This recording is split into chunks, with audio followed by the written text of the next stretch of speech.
Hey guys, what's up? Welcome to TSK Tutorials, and this is FPS 1.46. So, in today's episode, we're going to learn how to get rid of the enemy bodies once the enemy has actually died and has been laying there for a while. There's a couple reasons to do this, just clutter, and mainly there's potential for your game to lag if there's a lot of dead bodies laying around. That's just taking up extra memory, and we might as well just get them out of the way. So the way that we're going to do this is that we're just going to make them discreetly disappear when the player is not looking at them. So there's going to be an initial timer.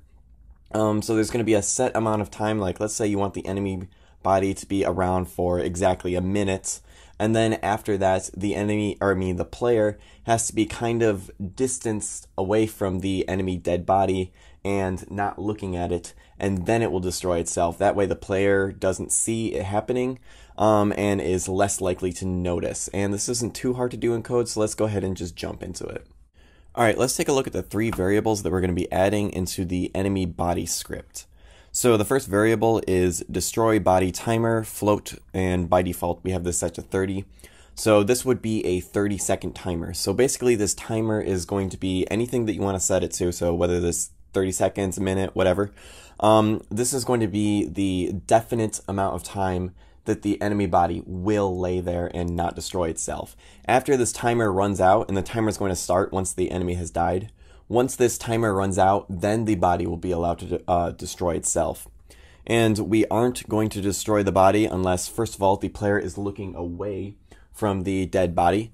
And second of all, if the player is farther away than the max close dist destroy. So max close dist destroy is the closest distance that the player can be from the enemy dead body before it actually destroys itself, because the player's probably most likely going to be in another room or just kind of farther away from the dead body.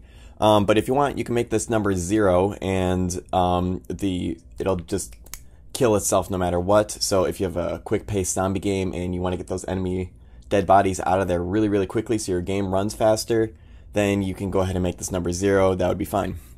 The next variable is main camera transform. We need to know whether or not the player is actually looking at the dead body, and to do that we're going to use the transform of the main character. So those are the three variables that we're going to be using inside of this script. Alright, let's quickly take a look at the one line of code that we're going to be putting inside of function awake. And basically we're going to set the variable main camera to be the transform of the actual main camera, so that we don't need to set this up in the inspector and it just automatically happens for us, because the actual enemy might not be there at the start of the game, and we might not be able to drag the camera in the inspector. So we need this to happen automatically in case we're spawning enemies and the enemies are new into the scene. They need to be able to find the camera themselves. So we're going to use this line of code, which is simply main camera equal game object.find with tag main camera dot transform. And now we have a variable that we can use to figure out where the player is actually looking. Alright, the first thing I want to point out inside of function awake is all of this code here was put inside of an if statement that says if health is larger than 0, or if enemy health is larger than 0.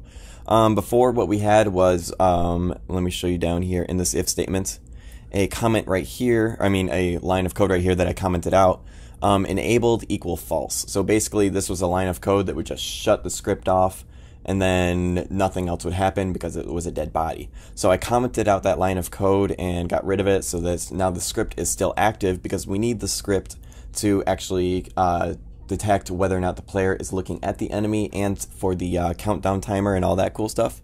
So in order to make this all work and make sure the enemy isn't still trying to walk while it's dead, I just put everything, all of the normal functions that the enemy would normally be doing while it is actually alive, and I just threw that all inside of an if statement that basically is just checking whether or not the enemy is alive. So if enemy health is larger than 0. Alright, so now let's take a look at the actual if statement, if enemy health is smaller than or equal to 0. Okay, so first of all of this was previously already inside of this if statement. And we are adding destroy timer minus equal time dot delta time. So we're inside of the if statement if the enemy is dead. So now that the enemy is dead, we can start the timer and detect whether or not the enemy should start counting down, whether or not it should kill itself. I'm confused. Anyways, okay, so that timer is counting down, and now we have an if statement right here, which has 3 parts to it. And the first part is simply if destroy body timer is smaller than or equal to 0. So if the timer is up and we are allowed to actually kill the enemy body now. I mean, get rid of the enemy's dead body.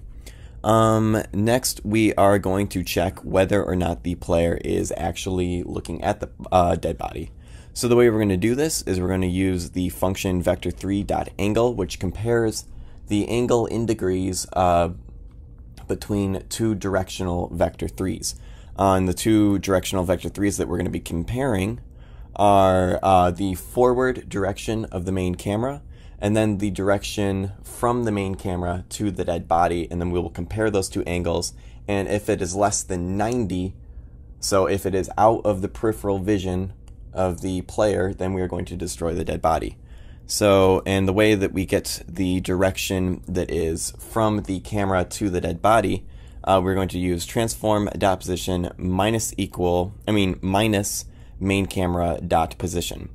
So when we minus the 2 vector 3's like that, we're going to get a vector 3 that represents the direction from, well, why I hate this mouse, from here to here. And then I hate this mouse. Okay, so now all of this right here gives us the angle between where the camera is looking and the direction to the actual dead body. And if it is more than 90, we are going to know that the dead body is pretty much out of sight of the player, so it's safe to destroy it. And then the last condition is whether or not the player is close enough to destroy the dead body. So we're simply going to use vector3.distance, transform.position, main camera.position, greater than max close dist destroy. Alright, so now the 2 lines of code that are actually going to destroy the enemy's dead body are these 2 lines of here, which are destroy parent script dot game object. Now the reason, so first of all, we need to destroy the parent of the enemy body because that's what this script is attached to. So we are going to do destroy parent script because parent script is remembering the script, and instead of creating a new variable to save the game object, I'm simply just writing .game object because Unity knows when you write .game object after a script, we are referring to the game object that script is attached to, and then we are going to go ahead and just destroy that game object. And now that I think about it, I'm pretty sure if you destroy the parent, it also destroys the child, so it's we don't actually need this line of code in here, which is destroy game object or destroy itself. Actually, I don't think we need that line of code in there, but it doesn't hurt having it in there. I'll test it in the inspector or test it in the editor to see if, whatever, I'm just overthinking it now. Alright, that's all the code we need to go over today, so now I'm going to cut the green screen and go into Unity and show you how to do that inside of Unity. Alright, here we are inside of Unity. And one thing I want to point out, just in case you didn't watch the last episode, is now in the project download, these 3 guns are available, and those were given by one of the TSK Tutorials subscribers. So yeah, if you wanted to use those in your game or play around with them, use them for testing purposes, whatever you want to do with them, they all have animations on them and materials and textures. And they are pretty cool, so check those out in the project download, link in the description of the video. So now let's actually get to the actual tutorial. So what we need to do is actually go in to the script and start editing it. So the first change we want to make is we want to get rid of this line that says enabled equals false. Because we need, now that the dead body, now that we're going to have the dead body testing for whether or not the player is looking at it, we do need this script enabled. So we're going to get rid of this line of code because we do need this script to continue to make calculations and all that cool stuff. So enable to make this all work and make sure the enemy isn't trying to do things when it's dead, we're going to add an if statement, which is if enemy health is larger than 0, and I'm going to put a bracket right there and a bracket right there, and I want to keep this code all nice and clean. So I'm going to highlight all of it, and I think it's control square bracket on a PC, but on a Mac it's command square bracket. But I just moved everything over. That is a very useful keyboard shortcut when you are trying to keep your code all nice and clean. You can just highlight something and move it over left and right using these square brackets. So that is control square bracket on a PC and command square bracket on a Mac. Actually, I'm not 100% sure about on a PC, but whatever. Anyways, so now we got that out of the way. Now we need to add 3 variables. The first variable is the main camera transform, because we don't actually have that in this particular script yet, so let's add it. So var main camera transform, and let's, inside of awake, do main camera equal game object dot find with tag main camera. Oops, camera. There we go. Dot transform. And let's go ahead and hide this particular variable in the inspector because we don't need it. All right. And let's now do the, max close dist to destroy. I believe that's what I called it. Max close dist destroy. The word 2 isn't in there, but whatever. And we're going to make that a float, and let's by default make it 15. And now, what is it? Destroy timer. Destroy body timer float equal 30. All right, cool. And of course you can adjust these values depending on the performance in your game. Yes, so now what do we do? Let me go over to my, I'm using dual screen right now so that I can see the scripts while actually editing the scripts, so that's why I don't know, that's a new setup that I figured out. I think it's working a little bit more efficiently. But anyways, so first of all, we need the destroy body timer to start counting down if the health is smaller than or equal to 0. So destroy body timer minus equal time dot delta time. And we are going to do an if statement, which is if destroy body timer is smaller than or equal to 0. Whoops. And let's see, do I have that right? Destroy body timer. Yep. All right. And we're going to check to see if vector 3 dot distance between transform dot position comma space, was it player transform? Play. Do I have that in here? Because I do. What did I have in here? I'm reading the other script. Oh, main camera. I'm just going to do it from the main camera. So we're going to measure the distance between the right, position. Can't type and think at the same time.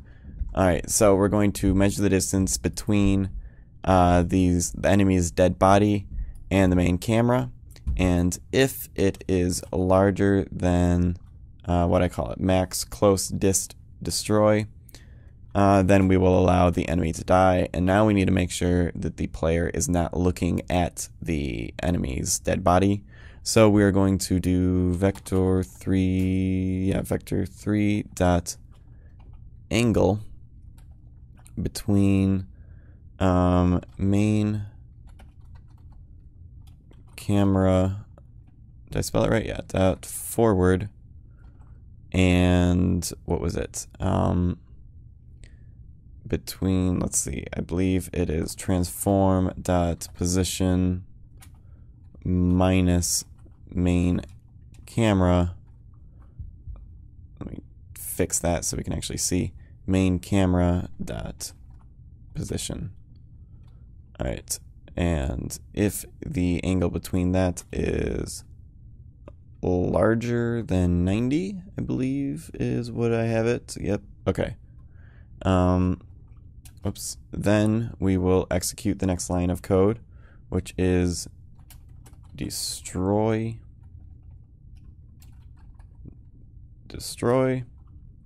transform dot parent dot game object.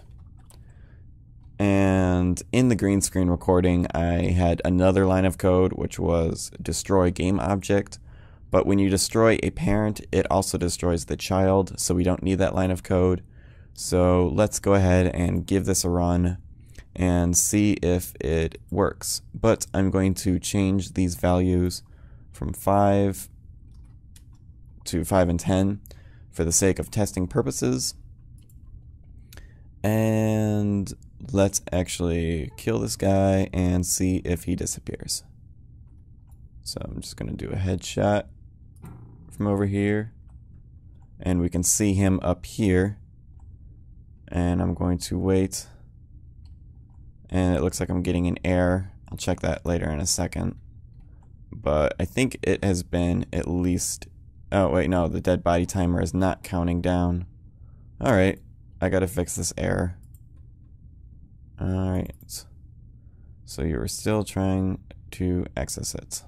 Oh, I know what it is.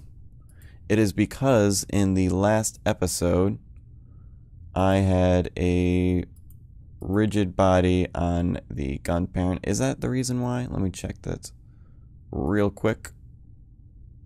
And where's gun parent? So I'm just going to set the length of this to 10. Save. Alright, let's try this one more time. So no errors so far. Dead. Okay, no errors. Good. And the dead body timer, as you can see in the inspector over here, is counting down. And it has reached 0. So now, if I turn around and walk away, then I get a null reference exception. Great. What is this null reference exception? Destroy transform dot parent dot game object. Oh, parent. Okay. Let's try this again. In the original, I had it set to parent script. That is what I originally had it in the green screen. But it should have worked, I thought. I don't know. Let's try it one more time. And if it doesn't work this time, then I will pause the video, figure out what's wrong, and then try again. So, the timer is counting down. And okay, now he should be able to destroy himself. And once again, I got an error. Parent script dot enabled equal false. Okay, so I figured out the problem, and the problem was that I did need this line of code. Remember earlier I was saying we didn't need this line of code because when you destroy a parent, it also destroys the child. Okay, maybe I'm wrong on that, or maybe for some reason it just doesn't work, but I needed to add this line of code to get rid of that error. But once you add destroy game object, and I also have a closing bracket here and an opening bracket here so that this if statement executes both of these lines of code. Now, apparently when you destroy a parent, it doesn't destroy the children. Or at least in the script it doesn't. I don't know, maybe I'm wrong.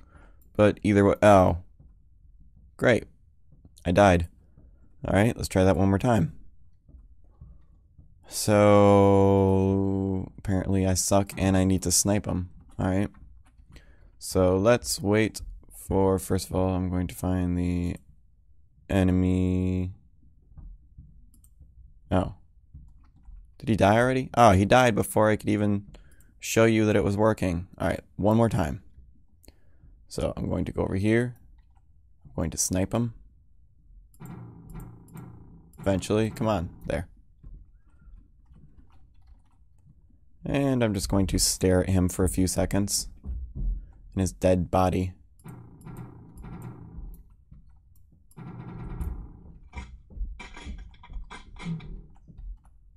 Alright, that should have been 10 seconds. So now, well, first of all... Oh, he already disappeared. Okay, well, long story short, the script's working. That was, probably should have increased the max close distance, because that was a little too close. But anyways, the script's working, and that's how to do it. So this has been ETSki Tutorials FPS 1.46. So, until my next episode, I'll see you guys later, and keep making games.